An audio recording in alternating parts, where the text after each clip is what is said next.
देख रहे हैं शिवा न्यूज। बुलंदशहर में विराट हिंदू सम्मेलन में शिरकत करने महासू पहुंचे महामंडलेश्वर स्वामी रूपेंद्र प्रकाश जी महाराज। महामंडलेश्वर रूपेंद्र प्रकाश जी महाराज बोले, राजनीतिक पार्टियां हिंदुओं को जातिवाद के नाम पर बांटने में लगी है। सभी हिंदू भाइयों को अपने परिवार को मजबूत करना चाहिए। परिवार मजबूत होगा तो हिंदू समाज मजबूत होगा। महामंडलेश्वर रूपेंद्र प्रकाश जी महाराज महामंडलेश्वर बोले, इन जिहादियों से बचकर रहो, तभी हमारी बहन बेटी सुरक्षित रहेगी। विराट हिंदू सम्मेलन में सैकड़ों की तादाद में हिंदू समाज के लोग सम्मिलित हुए। यूजीसी कानून को लेकर महामंडलेश्वर रूपेंद्र प्रकाश महाराज बोले, सरकार को विचार करना चाहिए और इसको समाप्त करना चाहिए, तभी हिंदू सुरक्षित रहेगा।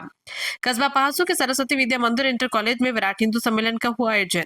महाराज जी, आज पहासू में विराट हिंदू सम्मेलन हुआ है, आप उसमें शिरकत करने पहुंचे हैं, क्या संदेश दिया है आपने हिंदू सम्मेलन? आज हिंदू समाज संगठित रहे, सुरक्षित रहे, एक रहे, नेक रहे, इस विषय को लेकर, क्योंकि जो समय है ये धर्म युद्ध का समय है। हिंदू समाज को संगठित रहने की आवश्यकता है। जिस प्रकार से इस देश में ईसाई मिशरीज और तमाम ऐसे आतंकवाद प्रेरित संगठन जो इस देश की अस्मिता को ललकारते रहते हैं, इसलिए हिंदुओं का संगठित होना बहुत आवश्यक है।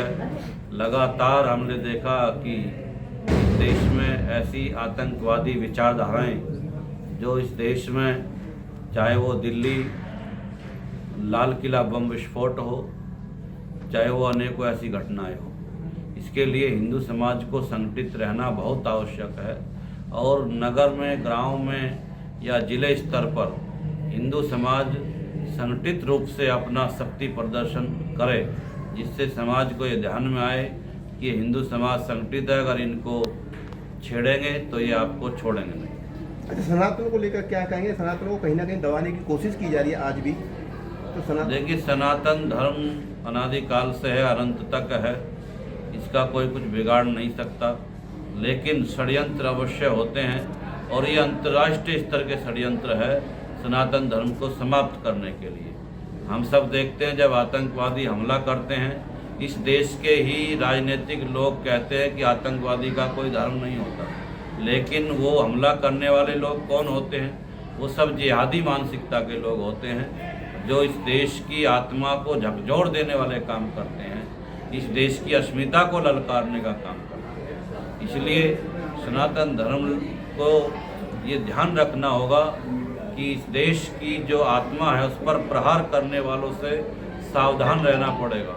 आज जिहादी मानसिकता के लोगों ने हमारे मठ मंदिरों को, उनके आसपास अपनी आबादी बढ़ाकर उनकी अस्मिता को ललकारने का काम किया है। ये शासन प्रशासन को ध्यान रखना होगा कि देश की जो सार्वजनिक संपत्तियां हैं, चाहे वो रेलवे स्टेशन हो, चाहे बस स्टैंड हो, चाहे वो डिग्री कॉलेज हो, चाहे वो एयरपोर्ट हो, उसके आसपास की जितनी भी मज़ारें हैं उनको हटा देना चाहिए।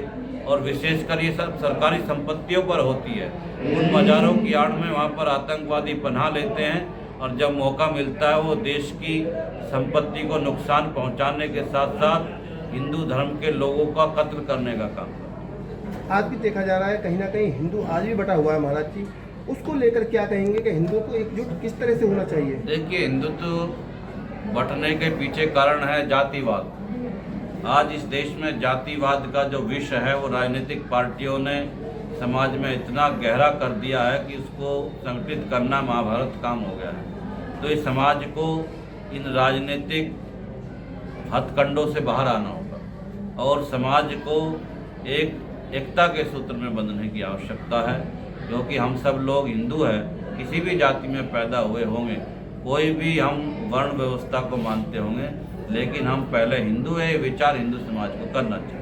अच्छा, देखा जा रहा है जब से कुछ यूजीसी को बढ़ावा लागू किया गया, उसके बाद में हिंदू कहीं ना कहीं आपस में बटा है, तो उसको लेकर क्या कहेंगे? देखिए, यूजीसी के लिए सरकार को पुनर्विचार करना चाहिए।